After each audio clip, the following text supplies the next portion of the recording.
Welcome back to the channel. Today we've got the 2023 i7 xDrive60. This was a pre-ordered vehicle, and as you can tell, since I'm off site, this was a canceled order. And it is a fairly loaded car. I think it's almost every single option except for the two-tone paint. And some stuff that's not even available on the 23s anymore, although they're starting production of 24s. Now I think most of these options are back. So we start up front. We have the crystal headlights, which means this car does have the executive package. Although not completely visible, driving assistance professional package is on here. That's that sensor in the middle right there, and above that you can see a camera for the parking assistance package. Now in my opinion, a car this large, the parking assistance package should be standard on the vehicle. I don't know why it's an option on something that's basically a land yacht. Moving over to the side, we have the style 908M wheels with the blue M Sport calipers. So it has the M Sport package and the M Sport Professional package. And remember, the i7 is the only 7 Series, at least in North America or United States, that you can get with a non-M Sport package. We've had one of those on the channel before. And you can see we do have automatic doors. You can see the sensor, this button right there. The sensor's along the lower portion of the locker panel. So unfortunately, in the US, they don't open automatically. They will close automatically. I wish you would have automatic door openings. So if you're in the need of a quick getaway, pop the doors, hop in, go. But not in the US market. i7 badging and xDrive60i badging in chrome. The giant roundel with the camera in the back there.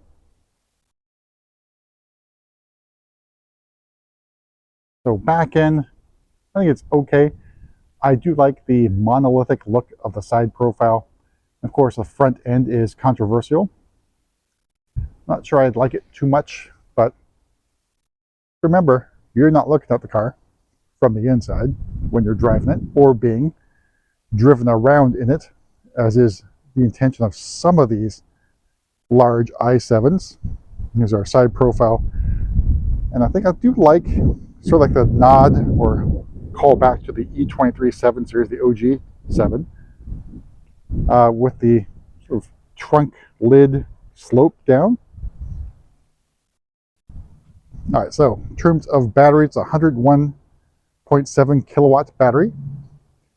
Range is up to 318 miles. Of course, you can do better than that. That's the estimated range. Charging times, level 2 charging, about 12 hours from empty to 100%.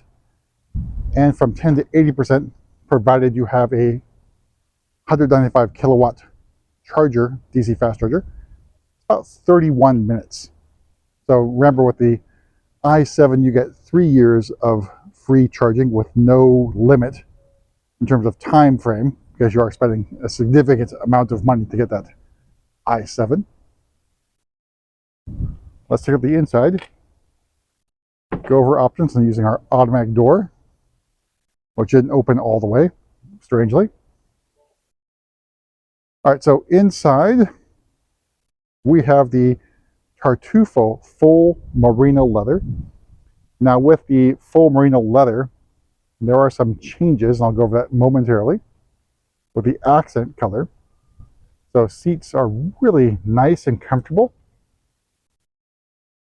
Well cushioned. Bolstering could probably be better, but again, it's not a sports vehicle or a sports car.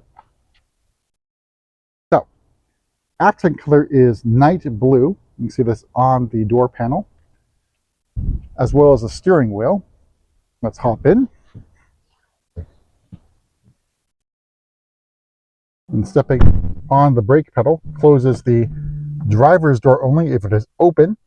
It will not close any other door if they are open. Go ahead and turn on the vehicle. And our M Sport steering wheel with a flat bottom here I believe this is probably going to be the design look of the M Sport steering wheel going forward. I think it's a pretty nice design. We have our xDrive60 instrument panel in front of us. Heads-up display standard. Again, up at top here on the dashboard, it's all night blue merino leather.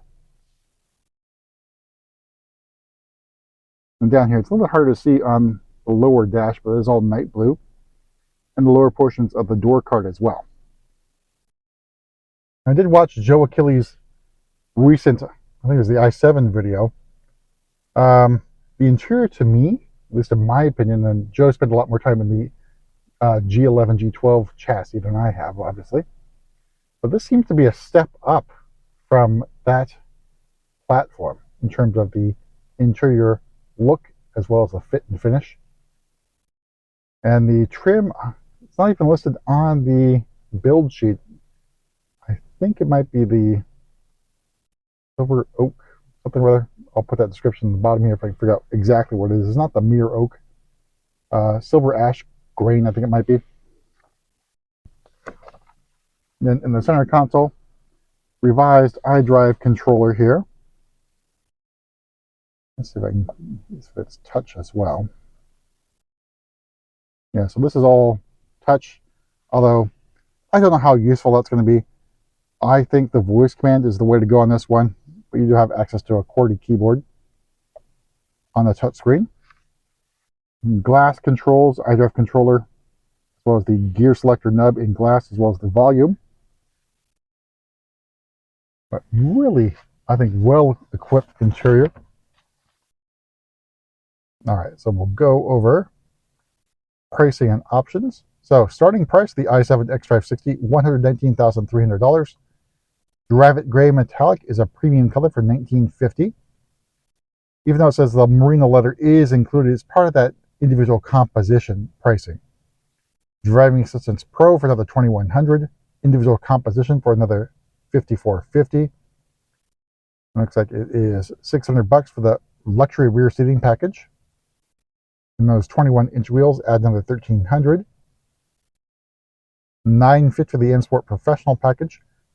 Parking assistance package for another $900. Exec package 2, $3,700. Rear executive lounge seating for $7,250. That does include the theater screen. Climate comfort laminated glass for another $1,300. The Bowers & Wilkins sound system, the upgraded 4D one, is another $4,800. An all told MSRP of a little bit over $150,000. All right, so we'll use our automatic door opening. We're going to go in the back seat. All right, so changing it up on this look at it. So I'm going to go to the passenger side to do the executive lounge seating.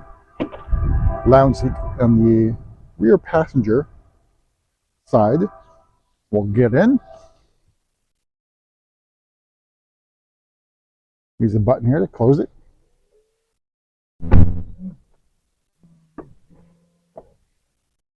And then what we'll do is we'll swipe up on the controls here.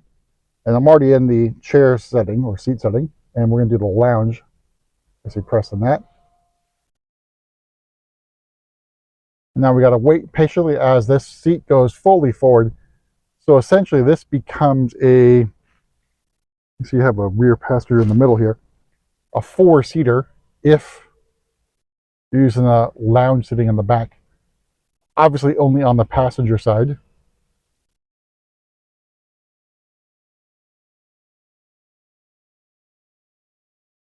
And you see just how extreme that is. So getting the lounge sitting set up here. You got a footrest over here, so if I were taller, that would be useful. So maybe Joe Achilles would be very comfortable in the back seat back here.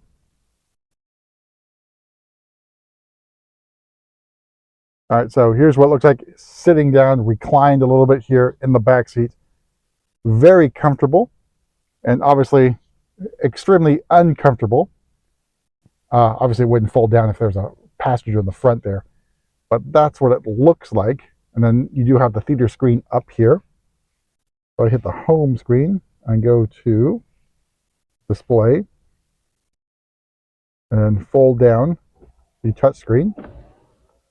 It's not the touch screen, the theater screen. Now this does require eSIM 5G in order to use all these features here. This up here is also a touch screen, but you could plug in something like a PS5, Xbox, whatever. There's an HDMI cable back here, input. Like you usually also have to power your Xbox or PS5.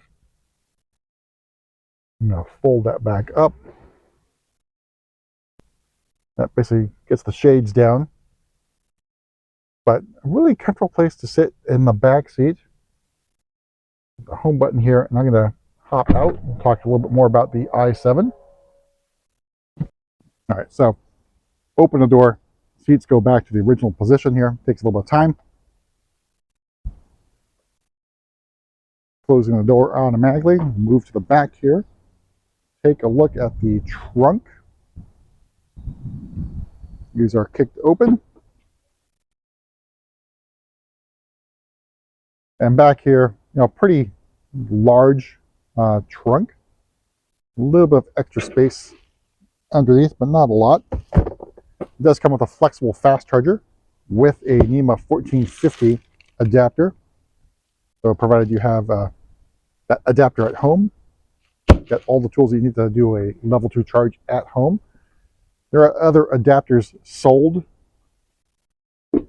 for different outlets, so you can use the flexible fast charger at home very easily. You don't necessarily need a wall charger because it comes with everything you should need. And of course, DC fast charging available through Electrify America, all integrated within the My BMW app. And then underneath the hood here, basically all plastic. Nothing to really look at, unfortunately. So in terms of horsepower and torque, it's 536 horsepower, 549 torques. It's very similar output compared to the 760 xDrive, which is the V8 powered one. But that's it for another tour around the i7 again. Obviously not the most popular car in at least our market here. The i7 may be a little bit too expensive, even though we are in Silicon Valley, where money is pretty plentiful, unless of course you've been laid off by tech giants. But that's it for that tour around the i7. We'll see you at the next video.